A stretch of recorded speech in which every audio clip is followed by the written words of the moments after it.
ओम श्री गुरुभ्यो नमः। हरिः ओम्। आपादमौलिपर्यन्तां गुरूणाम् आकृतिं स्मरेत् तेन विघ्नप्रणश्यन्ति सिद्ध्यन्ति च मनोरथः। लक्ष्मीं तनोतु नितरामितरानपेक्षम् अङ्घ्रिद्वयं निगमशाकिशिखाप्रवालं हैरम्बम् अम्बुरुहडम्बरचौर्यनिघ्नं विघ्नाद्रिभेदशतधारधुरन्धरं नः। हरि ओम् सर्वेभ्यः। Welcome to the fifth session of our Satsang sessions. So, after a long time, we'll be continuing with the Vicharadhara of our ancient knowledge systems. So today we'll be talking about Shed Darshanas. So before that, if anyone would like to, we would like to start with our shloka of Satsang.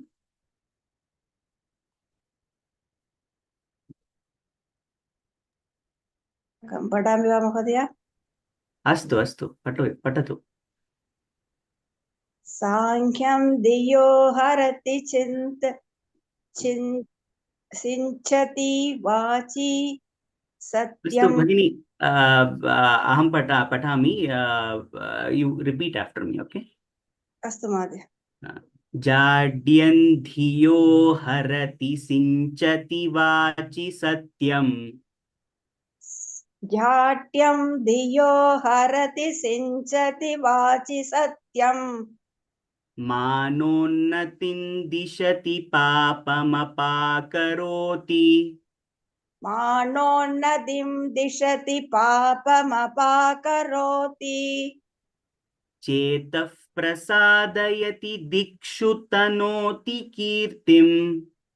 चेदः प्रसादयति दिक्षु तनोति कीर्तिम्। सत्सङ्गतिः कथय किन्न करोति पुंसाम्। सत्सङ्गतिः कथय किं न करोति पुंसाम्। समीचीनं भगिनि, अस्तु, धन्यवादः। धन्यवादः। So we will jump into the topic because this is a very big topic. It is not possible to understand what the darshanas are. So we'll get into that. So what is a darshana? In simple Sanskrit meaning, darshayati iti darshanam. Sanskrit has a very simplified understanding of each and every word. When we go to Vyakarana, we understand it. Who is Pachakaha is Pachati iti Pachakam. The one who cooks is a cook. It's a very simple way of understanding. But Vyakarana, obviously, it goes a little more complicated than that. But here, what is a darshanam? Darshayati iti darshanam. One that shows, one that helps us visualize, one that helps or grants us a drishti. One that gives us a vivid explanation or a picturization, visualization of something is called a darshanam. Now, what does it show? Darshayati iti darshanam, kim darshayati? What does it show? What does it help us to visualize? So it is Vaidika Tattva. Vaidika Tattva means whatever is present in the Vedas. That's all. But what is present in the Vedas next? In the previous, in the first satsang session, I had explained that Veda means knowledge. That's all. And darshanam is vijnanam. Vedaha jnanam, darshanam vijnanam. What is the difference between these two? Vedaha is knowledge, just knowledge. And there is no hindrance of any kind of explanation or anything like that. If we take an example, water cycle. We are saying water cycle. How does it rain? Okay, we're just questioning. With observational facts, we are questioning. So it is raining. How does it rain? How does water starts to precipitate from the above? Okay, it is evaporating from the earth because of high temperatures, and then it is coming down into falling down as rain. So this is information. Okay, darshanam goes a little ahead. It is Vijnana. What is Vijnanam? It is a scientific, it is a body of knowledge only. It is the same body of knowledge, but that has been exposed to a scientific inquiry. So in the same example of a water cycle, now the question arises, it was water here, right? On the earth, it is in liquid form. When it is going up, we don't see it going up in liquid form. It is going in gaseous form. And then when it is falling down again, it is falling in liquid form. How is that possible? So then we are understanding that water is able to change its state. So there comes scientific inquiry. Then we start thinking, okay, it is able to change its state. When does it change its state? Okay, it is changing its state at a particular temperature. When I'm exposing it to a particular temperature, it is changing its form. So is it the only kind of form? No, it can also turn into ice. When does that happen? Also at a different temperature. So this questioning, this form of scientific inquiry, when we subject any kind of knowledge that we have to this kind of scientific inquiry, it becomes scientific in nature. Scientific is a very organized body of knowledge. So darshanam is vijnanam, Veda is jnanam. Veda is a big Veda Samudra, they say, because it is huge. They talk about anything and everything. So, Darshanam is not concerning everything that is related or everything that is presented. Darshanam is considered is only one part of the Vedas that any person takes and he starts applying it and he then gets to know what it is. So, practically speaking, Anubhava Sahitam Jnanam Vijnanam. So here what has happened, Vedaha was observational facts. And that observational facts we started explaining, questioning, we started just thinking about collecting that information. After we collected that information, after we put it into a certain set of observations, then these darshanikas, the one who dwelled into darshanas, they started practical implementation of that knowledge, or they started using that knowledge. When they started using that knowledge, they experienced certain things. Their experiences are what is recorded there, that they came up with certain philosophies. So when they came up with certain philosophies based on their experiences, then that knowledge became Vijnanam for us. That is what we call as Darshanam. So in simple sense, what we are seeing in Vedas is conceptual knowledge. What we see in Darshanas are practical, instrumental knowledge. So now there are many questions actually. When it comes to Darshanam, we are talking about Shad Darshanas.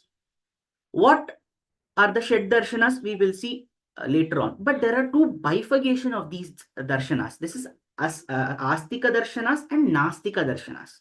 What are they? I said Vedas are some conceptual knowledge. Darshanas are the experimental inferences. Okay. Now the question is, if I don't consider Veda as my base, I had a maths textbook. From my maths textbook, I have learned how to add, how to subtract, how to multiply, how to divide. Now, with that knowledge, what I did after learning all these mathematical operations, I sat in front of a computer, I tallied, I used accountancy, I added all my income, I added all my expenditure, I found out how much I have spent, I did all these operations. So I am saying that mathematics that I learned from a particular textbook has given me this knowledge. So therefore, I'm claiming a source. I'm claiming a source for my knowledge. There is an origin, that is Veda. There are people who have never formally learned, right? Does that mean that those people don't know how mathematical operations? They would have still learned it. They would have still learned it through their daily socialization, right? In society, when they interact, they would have still learned what is adding, what is subtracting, all those things they would have learned. But they don't have a source. They don't have a source. And they're obviously not going to say, I learned my maths from a so-so book. Okay. So in that case, what happens? Those darshanikas who try to experience the tattvas of that has been presented or that has been given to them, not, they have not read the Vedas. We are not denying that the Vedas mention certain tattvas, but they have not received it through Vedas. Maybe somebody else has told them that, okay, there is some entity called as Brahman, or there is some entity called as Atma, there is a self, there is a Karana Sharira, there is a Sukshma Sharira, there is Stula Sharira. Somebody might have given that knowledge to them, or they might have felt it themselves. Through meditation, they might feel that, okay, the pain I'm feeling is very short time and it is not affecting me internally. Even if I lose a limb, it is not affecting my chetana.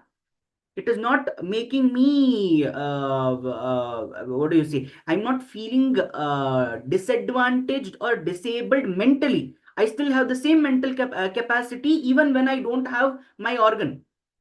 So keeping this in mind, somebody would have felt those tattvas without reading it formally through Vedas. And they would have come up with their own set of principles. How did I achieve that? How did I experience this? All these things. So those people do not claim origin in the Vedas. So they have also come up with the same philosophies. Okay, different kinds of philosophies that they have come up with. Those are called as Nastika darshanas, na asti iti. Those darshanas where they have clearly said, we have read it from the Vedas, we have applied this particular knowledge of the Vedas on self, and this is what we have experienced. These are called as Astika darshanas. There are around 14 in total. You will get Charvaka, and then you will get Jaina, you will get Bauddha. All these things are there. The primary concern with respect to Shad Darshanas is that they are all Astika Darshanas. And the reason why we need to study them is because the source through which the Vedas, it brings about a validation to the Vedas.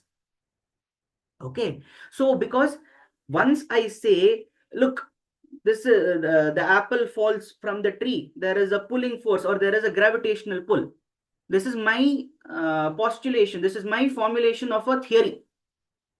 When there is a practical application of that theory, when there is a mathematical formulation, when the current modern sciences, they aid in proving my theory, like how we are taking the help of modern sciences today to actually understand the scientific knowledge within the Vedas. When they lend to a authentication or validation of the knowledge that we had, it lends credibility. So therefore we need to study these particular 6 darshanas. So in these darshanas, these are, what are they? They are Anubhava Sahitam Jnanam. So after we learnt about the Vedas, that Vedic knowledge has been applied. After that Vedic knowledge has been applied, each person, the one who propagated each of the darshanas, each person, they have come up with their own observances, they have come up with their own inference, conclusions.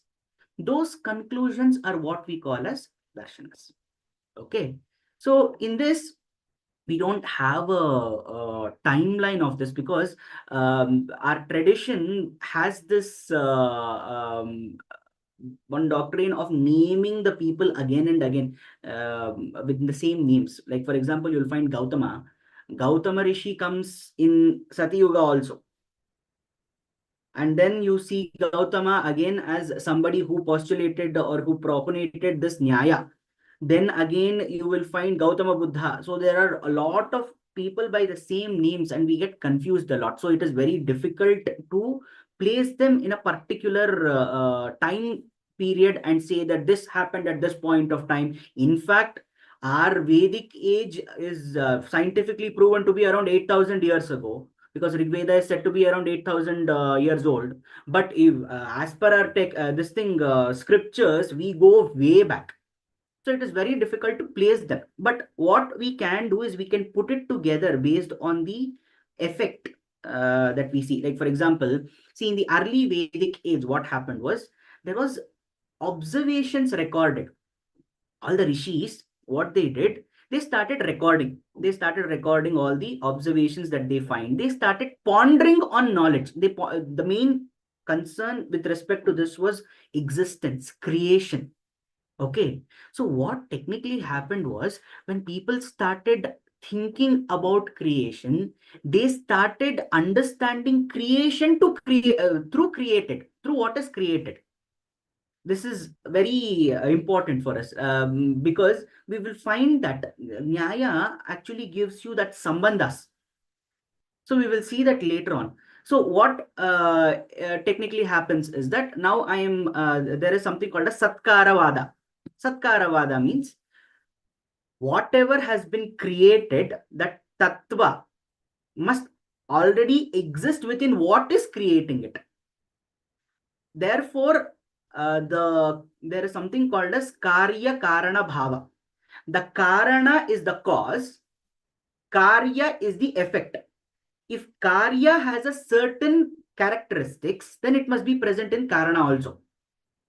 Okay, so in this understanding, what our ancients did, they started recording the observations and they started interpreting, extrapolating that observations to the whole creation. So you will find a lot of observations there, and it is apaurusheya. It is not as attributed to one person. No one person has written the Vedas. It is apaurusheya. You will find a lot of samhitas. There is Bharadwaja who has contributed to it. There is Kashyapa, and then there is Yajnavalkya. So many people come into this. So they've all given their observations. They've all given observations particular, and they have tried to extrapolate some theory or the other with respect to creation. So they have done that. So first scientific inquiry of creation happened during the early Vedic age, and it is non-humanistic knowledge. What do you mean by non-humanistic knowledge? See, humans can understand certain information or any information if it is given to them in a certain way. I cannot understand air through eyes because there is no form. I can only understand it through sensation. So when there is wind, it passes by, and then through twak, through my skin, I understand that there is some entity that is called as air, Vayu. Okay, so we humans have this problem of understanding knowledge to our knowledge base. It has to be tailored down. Okay, so that is actually, it is something called as local reality in modern science also. There is this thing on that also. New theories that have come up on that also. But here, the Vedas are not necessarily humanistic in knowledge, because clearly it states that humans, they have certain sensibilities and they can only understand knowledge through that. But there is something beyond that. Like, for example, there is something called as Nasadiya Sukta in Rig Veda. So what is this Nasadiya Sukta? It is only around 7 shlokas. Okay. This 7 shlokas, it gives us a description of the modern concept of singularity. So what do you mean by singularity? There is a very popular theory known as Big Bang theory. It says that creation happened after Big Bang happened, after the universe started expanding, creation took place. What was present before that Big Bang? There was something called as a big crunch. From residue of the previous universe, it all came together in a form of a single particle. There was immense energy built up, there was immense pressure built up, but there was no mass, there was no time, there was no space, and it was completely void. Okay, this state is called as singularity. And in Nasadiya Sukta, we'll be surprised to find that the explanation given, it's around seven stanzas only. But what has been given, it explains the state of singularity. It says there is no Sat, there is no Asat. Sat means existence, Asat means non-existence. So at that state, he is saying there is no Sat, there is no Asat also. And there is this dark more than the normal night.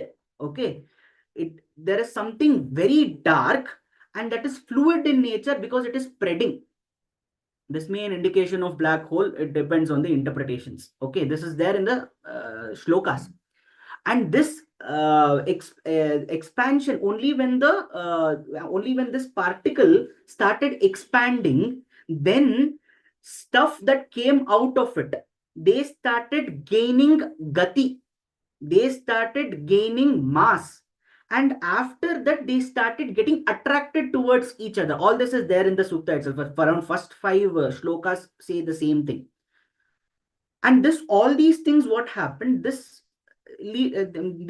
interpretation can be such that when the things are attracted to each other, they may be speaking about gurutvakarshana also, that is gravitation. But all this is mentioned. This is not human perceptions. This cannot be understood through human perceptions, because in the sukta itself it is said that this is not available for experience. How is it available to us? To read, to understand, it is through Arsha Drishti. That is through the rishis who have, through their Divya Drishti, experienced it, and then they have given it through observations. We know it.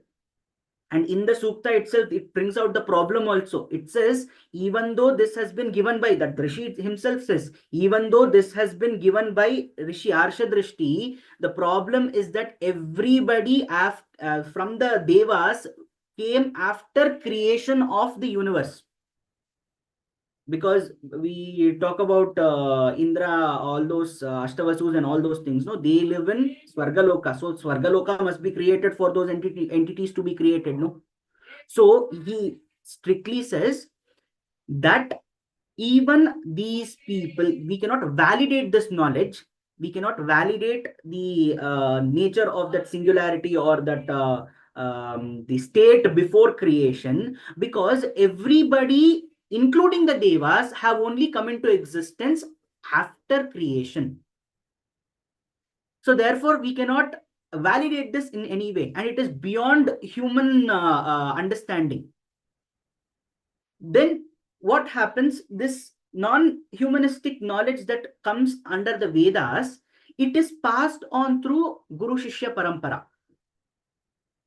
So this Guru Shishya Parampara, later on, it leads to, this is the early Vedic period. So what happens is, let us say I am doing some research. I have research scholars. They will all lend a hand in my research. They're all a part of it. Then after me, they will continue that research because they have some knowledge of this particular topic. So they will start continuing it. So they'll expand it. So during the early Vedic age, we can assume that all this knowledge started gathering up. Everybody started observing. They started putting it into words, and their Guru Shishya Parampara passed on this particular knowledge, and the Shishyas probably came up with theories. Hypothesis was made by the Gurus, and then the Shishyas came up with theories. When the theories came up, then what happens is laws come into picture, the laws of gravitation, laws of that, laws of this, whatever it may be. There's certain laws come into picture. They say, okay, no, this happens, this happens. In the later Vedic age, this body of knowledge, whatever was the observations that was made and whatever was passed on through Guru Shishya Parampara, it started spreading. It started going through different people.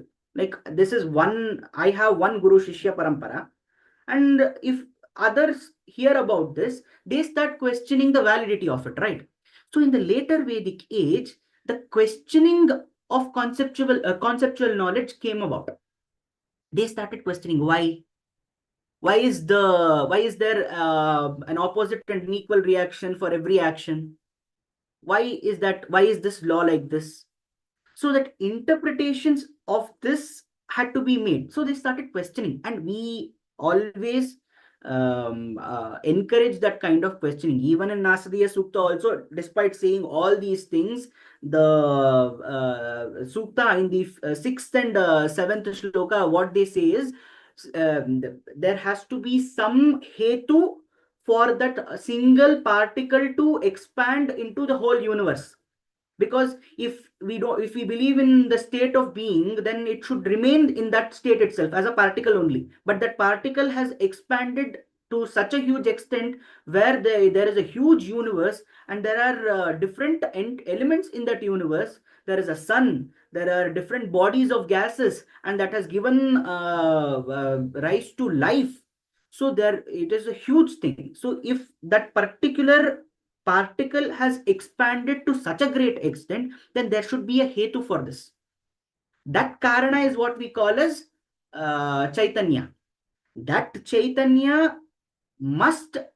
The question in the last two shlokas of Nasadiya Sukta is that, does that person who has that Chaitanya to create the whole universe from a particle, does he actually realize that he has created the whole universe?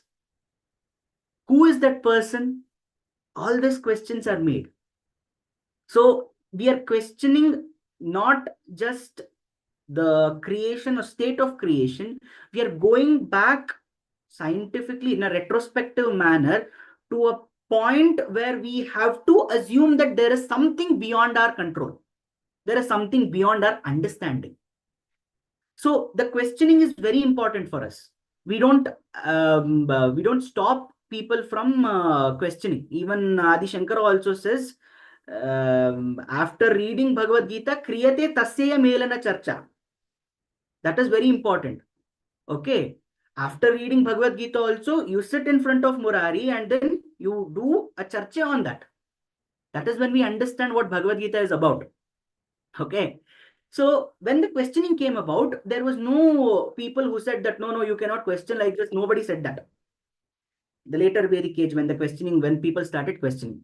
So at that point of time, we all have a very simple way of a method of teaching our parampara, our jnana. That is the 3-point method that we teach is Shravana, Manana, Nididhyasana. So there, there was let us say that in the later Vedic age, there was a bunch of students who were inquiry oriented, and they asked this question, why so? And their gurus told them, this is what is the theory that we have. You meditate on it. You have heard it, Shravana, Guru Mukhena Choditaha. Then Manana is to customize it to your understanding, applicability. Then Nididhyasana, to bring about its application. It is possible through Divya Drishti of our Arshas, that is their Prachinas. So now what you do is you sit and meditate on this. You will get a clarification where the theory holds true or not. So some people, they started sitting, they took one particular theory that was given in the Vedas, they started meditating on it. That interpretation of knowledge through human experience. So from the later Vedic age onwards, you will see that whatever is given out is given through human experience. Before that, it was not human experience. It is non-humanistic because humans cannot understand it. Now, this is after experience, therefore, it has been limited to in such a way that the humans can understand it. So the first among all these things was Kapila. Kapila, through his Sankhya. Sankhya means Sankhya Kramena. Okay. Adi Muni Kapila is called as, and this is very old. In fact, the original work of Kapila is not at all available. Okay, Kapila Sutras are not at all available. And in fact, in this school of philosophy, we only have 1 or 2 works. That's all that is available. That is, we have Sankhya Karika of Acharya Ishwara Krishna, and then explanation, a bhashya has been written by Vachaspati Mishra. And there is probably one more bhashya of this by Shri Gauda Bhagavad Pada. Okay, we'll not find much of this. So this is very old. In fact, in Bhagavad Gita also, Krishna says that Siddhanam Kapilo Munihi in Vibhuti Yoga. So Kapila predates Bhagavad Gita age. So this is very before, I would say, probably during Rama's age or Treta Yuga, something like that. So Kapila came up with, we start thinking about, he took one particular tattva. That is, he took, let us say he took the creation and then he started meditating on it. Then he understood that we need two kinds of karanas for any kind of creation, right? We need two kinds of karanas. What is that karana? One is the resource. One is the matter with which something has been prepared. Okay. Rice is prepared through what? What is that called as the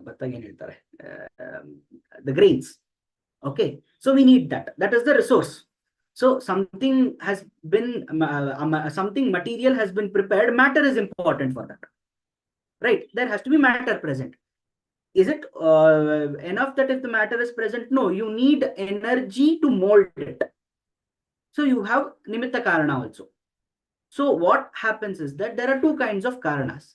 So with this understanding, what Kapila understood was the matter has, in the beginning, how creation happened, he's trying to explain. There was matter that was spread out everywhere and it was closely, densely packed. Through influence of energy, this matter started to change its form. It started to getting molded in certain forms. So this matter, unmanipulated matter, is called as Mula Prakriti. This Mula Prakriti was coming under the influence of a Chaitanya, energy. That pure energy is called as Purusha. They started coming together, they started molding into something, they started becoming something. And this is not up to our, and it means not something that it is tangible or something like that. They started becoming something, that's all. That gave rise to something called as Mahat. What is this Mahat? Whenever we have to think of something, we need to store information first. So for that, Mahat was very important. So Mula Prakriti, the creation, how they combine is also one information only. So they needed that information, they created Mahat. After Mahat was created and the question occurred, how do I perform the operations or how do I bring about the creation when I don't know what is what? That is, the discriminatory power was required. So the discriminatory power, when we go to the whole Mahat understanding, what is Chaitanya, what is Prakriti, what is the nature of Prakriti, all those things, this had to be understood, this has to be discriminated, and for that point onwards, there had to be some aham bhava. That is called as ahankara, the nature of self, you need to understand. Then came about the three tattvas, the Rajas tattva, Tamas tattva, and then Sattva. So what are these things? When the creation was happening, it was dense, I said, right? The Prakriti, when it is dense, penetration of light is not possible. When there is Vikriti is manipulation of Prakriti. Okay, when that happens, then due to changing forms, there is space for light to penetrate. Then the prakasha itself comes forth due to friction. No, it gives rise to heat, and then there is prakasha. Okay, so sattva is a state where there is prakasha, there is a movement of particles. Rajas is where there is hyperactivity of particles and it generates a lot of heat. Tamas is basically inertia. So these three tattvas were created. based on the movement of the particles, that is. Then based on these three tattvas, we understood that, okay, we have created one this thing for information collection, one entity for information collection called as Mahat, one for discrimination, that is Ahankara. Then by the movement of this thing of the particles and all those things, we have defined three states. And now what has come about, we need to first find the medium through which the information passes. Medium through which the information passes. So Shabda can only pass through Vyoma. So there came Pancha Mahabhutas. These are the mediums through which those informations pass. Okay. So that information can be in wave form, it can be in particle form, it can be in any form, right? So we need the medium for that. That was created. After the medium was created, then in the same way, we understood, the Ahankara thought, okay, the medium has been created, but who will receive it? There has to be some receptors, right? So there came the sense faculties, the faculties of action. Okay. Okay. In this, the Indriyas, what we call as, those are the receptors. So my ear will help me understand the audio form. My eyes will help me understand the visual form. Then my skin will help me understand the sense of touch. My nose will help me understand sense of smell, and tongue will help me understand the sense of taste. So the receptors were created. After the receptors were created, we need to tailor down the information to that particular format only, no? Like I said, information can be in any format. It can be in wave format, it can be in particle format, but it has to be brought down to that particular form of information that I can process. I cannot go and put input in Sanskrit in to a computer when the computer does not understand the Sanskrit language. That has to be first fed to it, right? So it has to be put into a format that I can understand. So then came the sense of hearing, the sense of smell, the sense of touch, the sense of vision, then a sense of hearing. All these things were given, it came about. And then for Kriyashilate, the forms started taking place. Then you have all the five the limbs and all those things that they come into existence. So this Sankhya Darshana gives us the understanding of the order of creation. And this we can understand, and totally there are around 25 tattvas, and these tattvas or entities come in a certain sequence only. That is the reason it is Sankhya. It is Sankhya Kramena. It goes by that order itself. It cannot skip anything.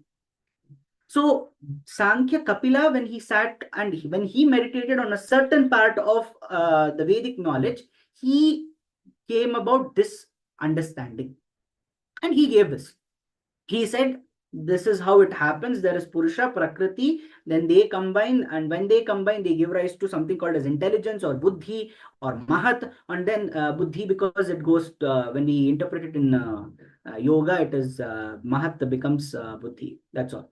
So Mahat, then it comes to Ahankara, then it comes to the three states of the Tattvas, and then the different entities are born out of it. So like this, in this order itself, Sankhya tells us that it has happened. Creation has come about. And in this particular text, what is very notable is that it is Anishwaravada. There is no mention of Ishvara in this. Later on, however, many tried to interpret it in that way, saying that the Mula Prakriti itself is Ishvara, because he is the matter, no? Even that is what we call as Narayana, Narayani. In Lalita Sahasranama also it says Mula Prakriti Avyakta, Vyakta, Vyakta Swarupini. So the interpretation is came about later on of the Ishvara. But initially there was no mention of Ishvara. They are not denying or accepting Antala. There is no mention of Ishvara. Because the Vedas said that, right? After creation came about, we have all the understandings because somebody can tell you. But before creation, there was an entity. And we don't know what that entity is. It is not up to us to understand that entity also. It is way beyond our conceptual, we don't have it also. Our sensual perceptions cannot take about that entity of something beyond our creation. So if it is beyond our creation, then why are we including it in creation? So this was the understanding. So Kapila came about the sequence of creation without Ishvara. Then there was interpretations made. So in this, he says the moksha, that is removal from this particular material life, is when we get rid of or when we get away from the three dukkhas. The three dukkhas is adhibhautika, daivika, and then adhyatmika. That is the physical, mental, and spiritual. The pain of these three, if we can remove ourselves from that, if we can disassociate from that, then it brings about a state of moksha. That is what his darshana says. Then the second darshana that came about was yoga darshana. Yoga darshana is not exactly away from Sankhya. It doesn't negate Sankhya, or it doesn't stop Sankhya. It basically, what happened was, Patanjali, Maharshi Patanjali is the propagator of this school of thought. And what he said was, Sankhya is correct with respect to the sequence of creation, but this creation, I cannot feel it. I cannot feel it. Everybody Kapila was a great sage who sat through and then he meditated and he came about the sequencing. Maybe he felt it. But how can we make sure that we also feel it? We are not denying it. But how do we understand it? We have to understand it, or we can understand it only when there is a fusion between the mental and the spiritual self. And for that, we need to get rid of the physical self. This fusion is called as yoga. Again, these knowledge are not they are not the inventors of this knowledge. Sankhya was not invented by Kapila. It already existed as a concept. After he applied it, he, through his experience, gave it a proper form and sequence. These words are not new. The Prakriti, Mahat, all those things are not new. It is available in the Vedas itself. When he applied it, he got it in the same way. Yoga Darshana also, yoga was not invented by Maharshi Patanjali. It existed long back. In fact, I think the first mention of yoga will probably be in Bhairava Vijnana Tantra. Adi Yogi is Shiva. So it is through that. So Maharshi here, he is bringing it to the most simple language available so that everybody can experience the fusion of mental and spiritual self. So Yuj, the Yuj is fusion. That is the dhatu from which yoga is made. Okay. So where do we get the Prakarana Grantha, or the entrant, the most basic Grantha for this is through Patanjali Yoga Sutrani. That is available. The Yoga Sutras available in 4 chapters. Okay, Samadhi Pada, it goes on. The first Pada is Samadhi Pada. So this, he explains the creation we have seen. How do I understand that I am a part of the creation? Only when I fuse my mental self with my spiritual self, Karana Sharira and Sukshma Sharira. That is only possible when I become desensitized to the ailments of the Stula Sharira. That is only possible. That is, I need to get rid of the vrittis from my chitta. Chitta vritti nirodha is yoga. That is what he explains. When does the union happen? When I can get rid of the vrittis. Vrittis, I already told you, are the manipulations Okay, when I can get rid of the vrittis from my chitta, then the chitta is pure enough so that it can get fused with the karana sharira. So because of that, he says that state is kaivalya. Attaining that state of fusion is kaivalya. So this is union of self with the conscience. This is what he says. So for that, what happens? It is not possible for anyone to do that until and unless they become desensitized to the physical body. For that physical body, I need to first gain certain discipline over my physical self. So first comes asana, then through physical exertion, I understand that the physical self and the mental self can be separated, because my body can get exhausted, my mind will not get exhausted. So when I understand this, I'm able to separate my physical self from the mental self. Then I gain control over my prana so that I can do dhyana, I can concentrate on something. So gaining that is called as pranayama. Pranasya ayamaha, pranayamaha. Ayama is control. Then it comes about yama and niyama, that is internal and external discipline. If I can internally reduce or form a detachment, not react immediately, externally also I bring about certain disciplines. When I follow these two things, then I'm able to reach the state of withdrawal called as pratyahara. When I reach pratyahara, then I can go about concentrating on that process of fusion. That process of fusion, I can will take about through three different things. That is, first I have to do dhyana, that is I have to focus on one single thing. Then I have to do dharana, that is I have to dissolve my conscious in that thought of one particular thing. Then I reach a sense of samadhi where I am united with the conscience. So Patanjali made this a very popular concept through Ashtanga Yoga. He did not deny the Sankhya. He said that that is the sequence of creation. But a human individual has to be associated with creation. How is he able to experience creation? It is only possible when we are able to separate ourselves from the physical self.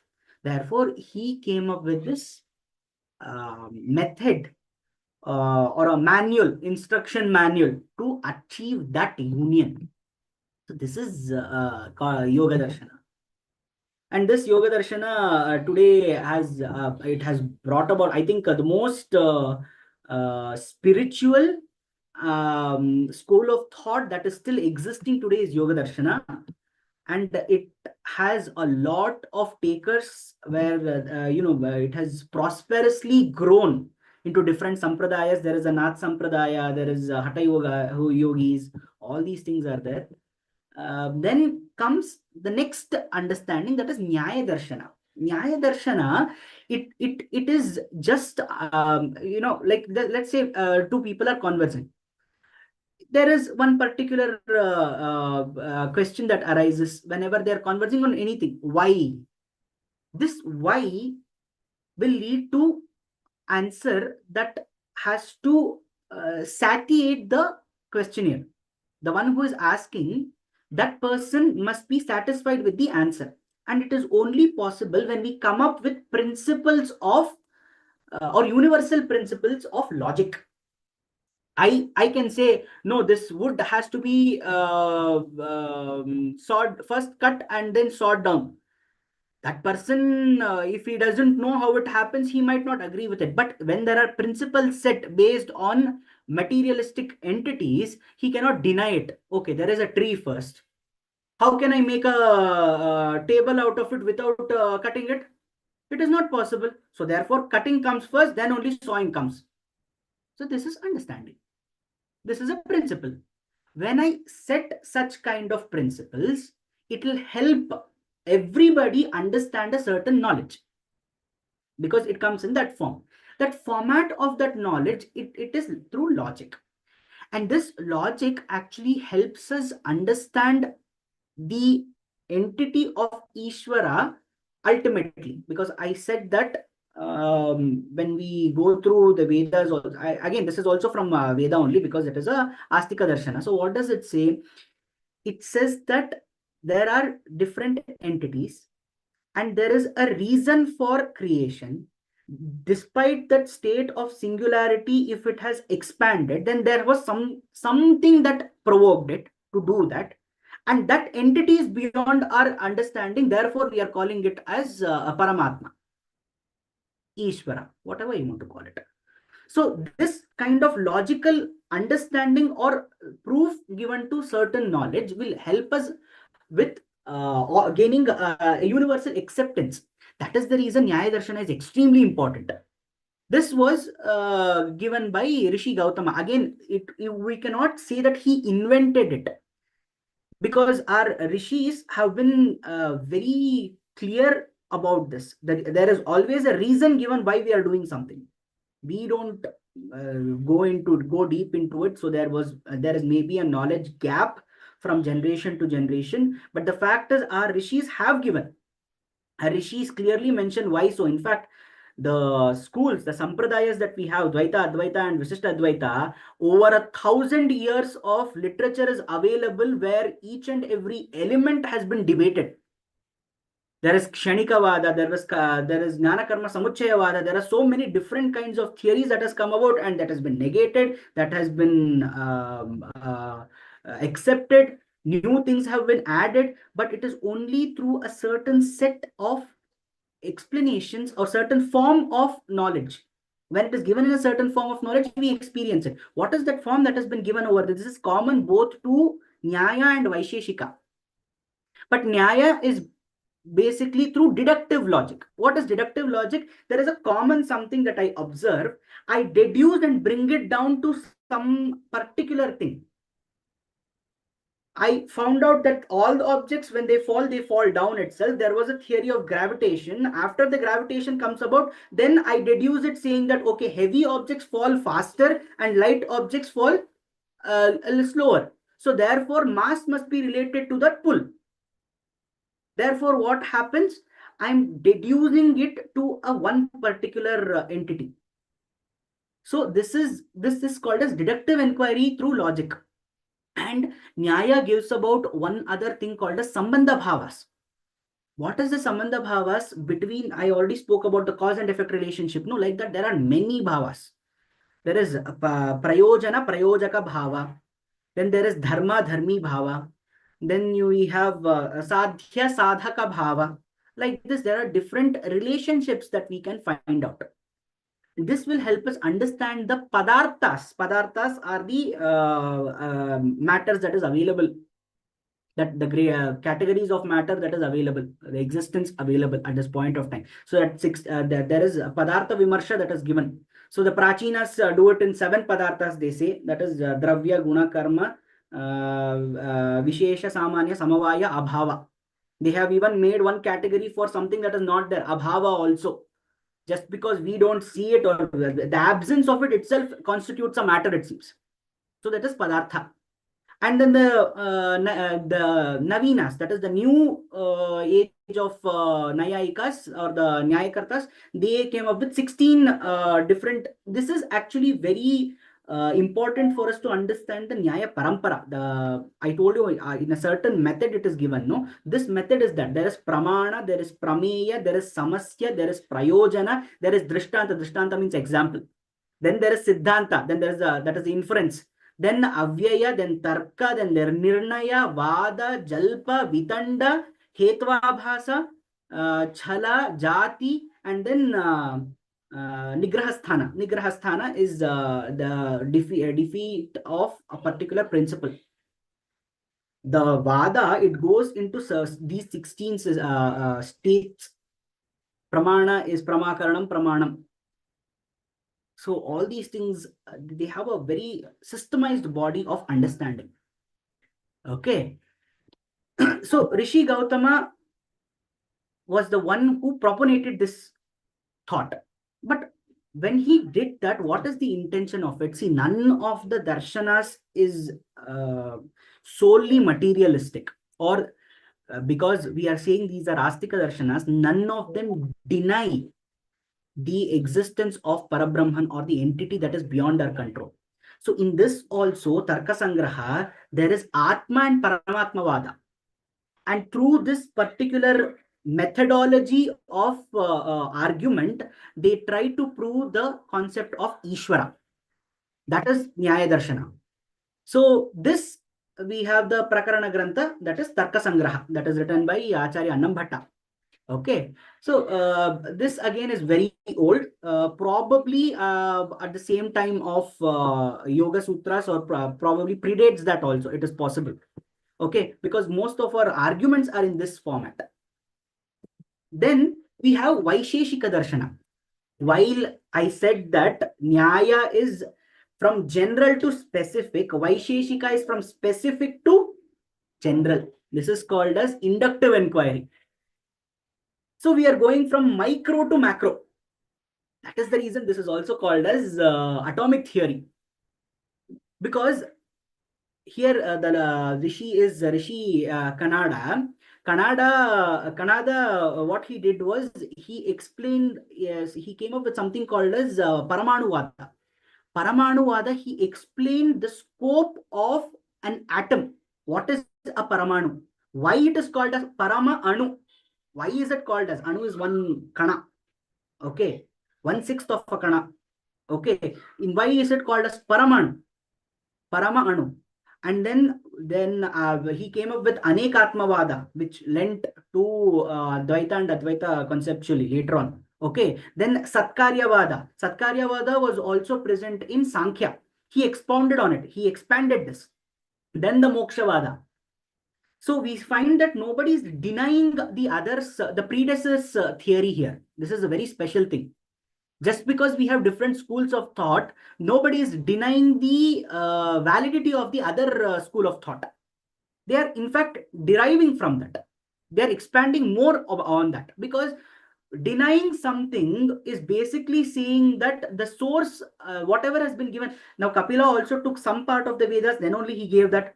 Now when I say Kapila is wrong, then it means that the information that he has taken from is also from the Vedas is also going to come under question. So here, none of the darshanas negate each other. They complement each other. This is the speciality of the Shad darshanas, or Astika darshanas for that matter. So Kannada wrote something called as Vaisheshika Sutrani.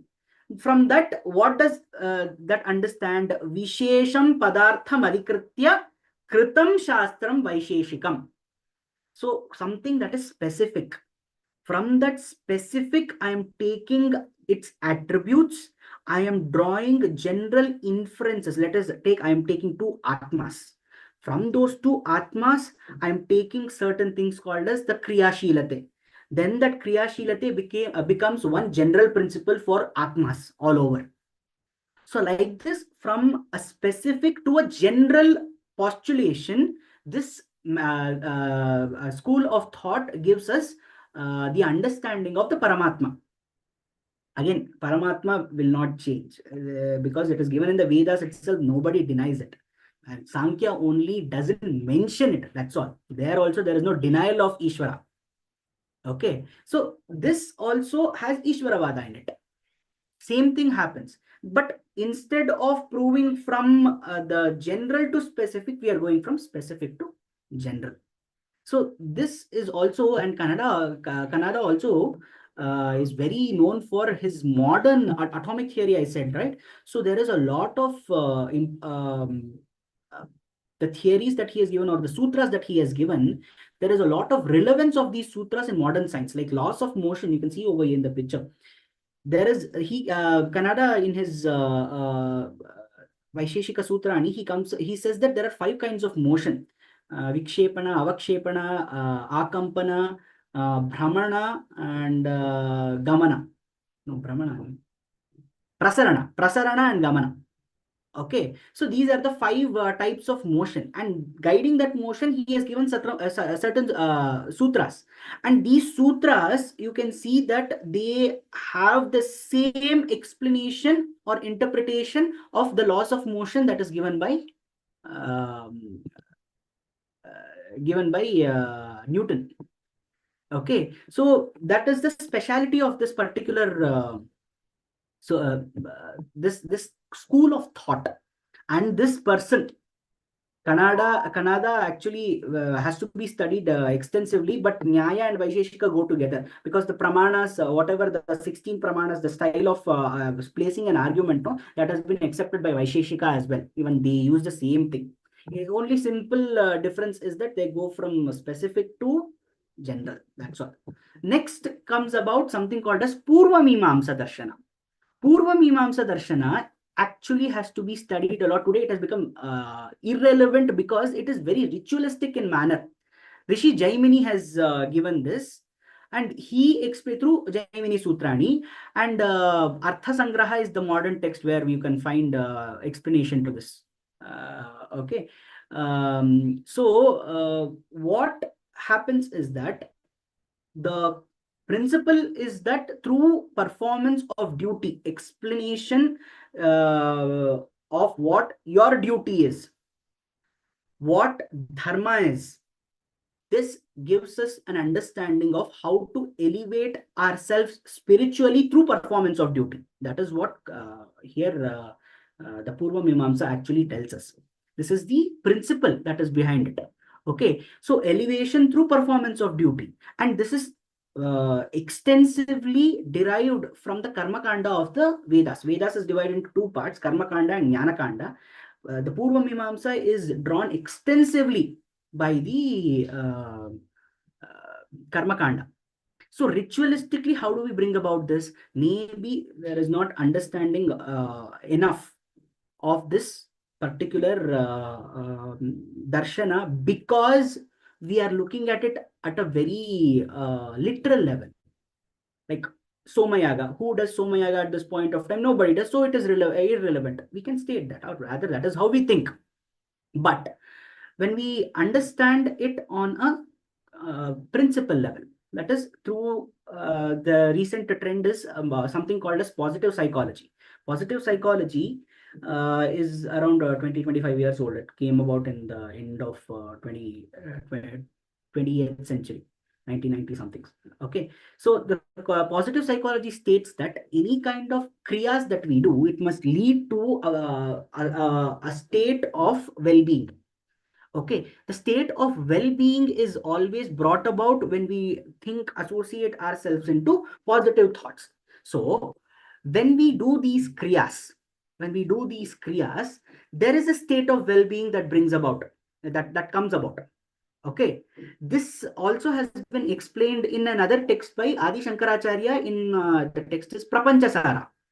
Prapanchasara, in that he speaks about Diksha. Something, the Diksha is initiation to a sannyasi way of life.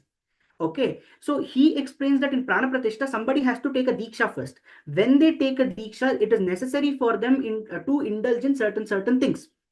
Some kriyas, that is, let us say Nitya Karma, Sandhya Vandana, etc., etc., etc. When we do these kriyas, there is a level of well-being and calmness that we experience. This is actually explained in modern science through positive psychology. So the rituals have a well-being, it brings about well-being through the effect of positive psychology. This has to be experienced. This has to be researched at this point of time. But Karma Kanda is probably the most redundant and most rejected part of the darshana, mostly because everybody feels it is ritualistic and it is a lot. It is very overbearing. I cannot take Diksha and one day and I cannot become a sannyasi immediately. I have to do certain kriyas. So it is very demanding in nature. So because of that, people have rejected much of it. Only the Vaidika Kriyas, whoever is the Purohitas who indulge in it continuously, they are able to understand it. But there is also a science in this where it lends to our overall well-being and how it is through positive psychology. And then in the end, we have something called as Uttara Mimamsa. Uttara Mimamsa is through Vyasa. So when Vyasa, if we look at the chart of the timeline, what happens is that after the Uttara Mimamsa, we know that Uttara Mimamsa is self-realization through inquiry into the nature of Brahman. So what did Vedavyasa do? He organized all the Vedic, the Vedas. Before him, the Veda was a bunch, what was called as Veda knowledge, and it was all in one bunch. He read it, he categorized them, he separated them, and therefore it became in a certain orderly sequence. That is the reason it's called as Veda Vyasa. Vyasa is to classify.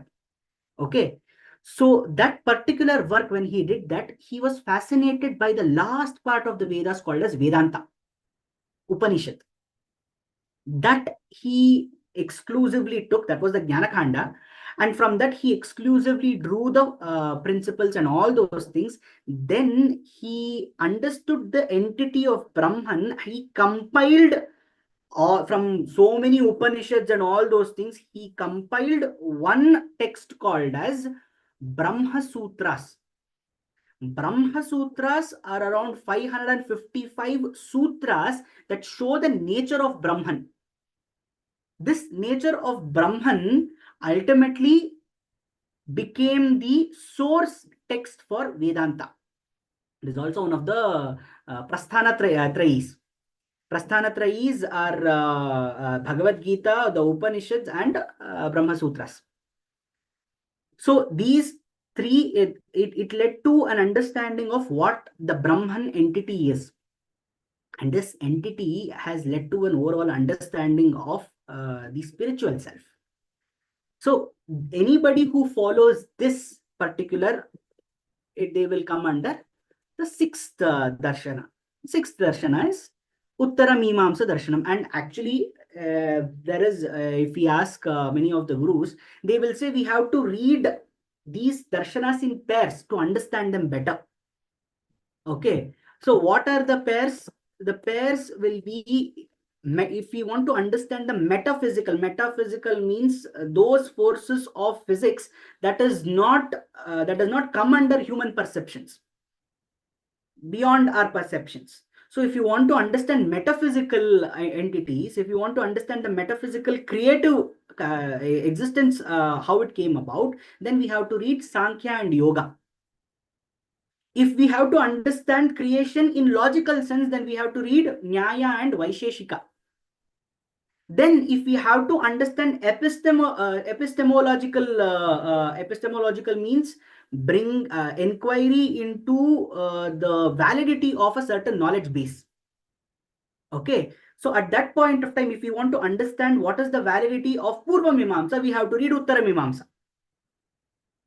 The changes that bring about, that is brought about through the performance of Kriyas, actually understood through Uttara Mimamsa. So we cannot separate it and we say that no, I will only do the Kriyas of Purva Mimamsa, but will not sit through the inquiry into the Brahman through Uttara Mimamsa. Then there is no realization of the self. In the same way, I cannot say that I will only do Uttara Mimamsa, I will not think about the Purva Mimamsa. We are born such that with the Kriya, so we have to do Kriyas, that Kriyas have to be directed towards some Satkarya.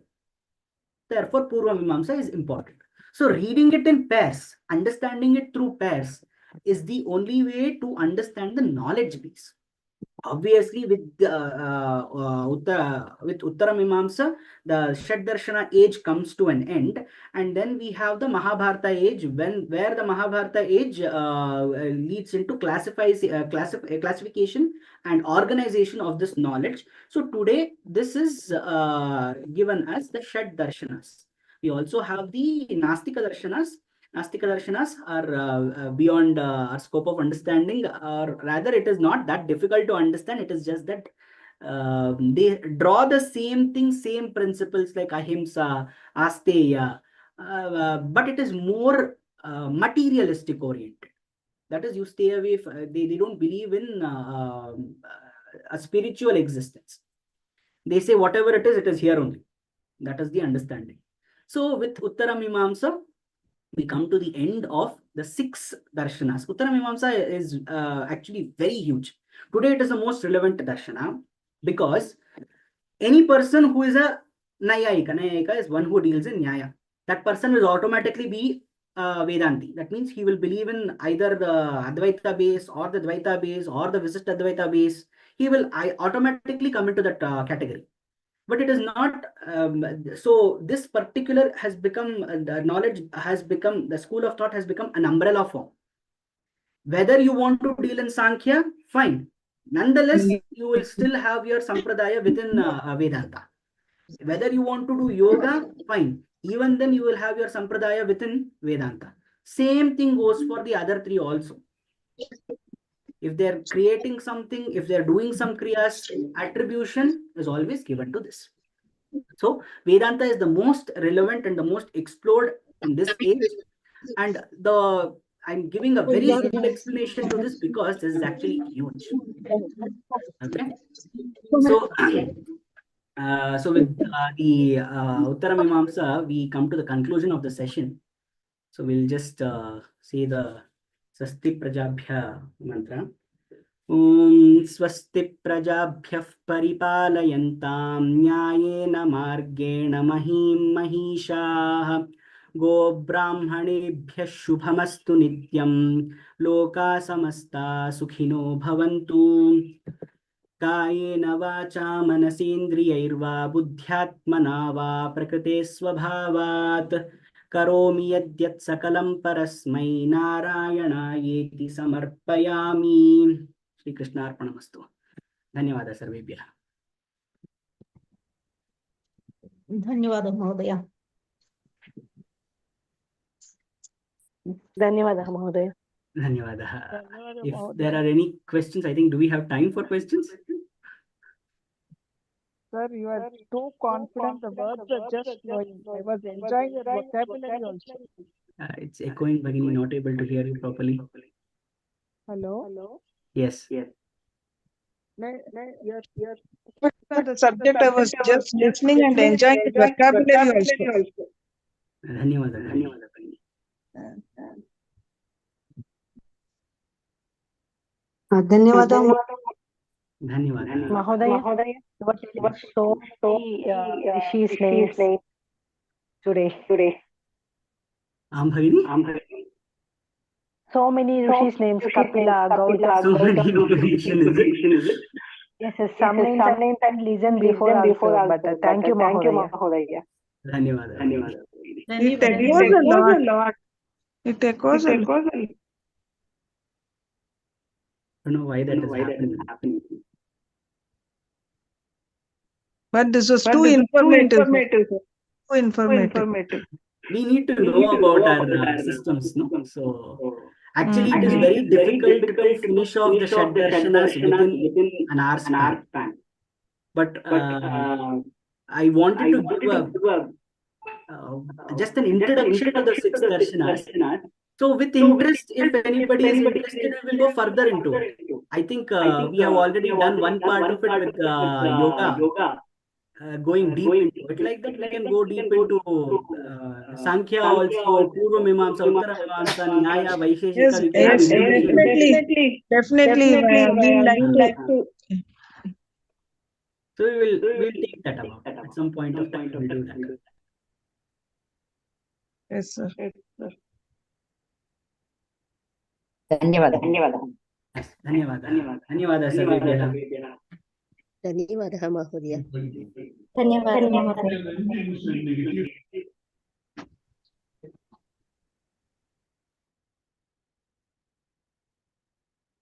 Astu, I am closing the session. धन्यवादः सर्वेभ्यः.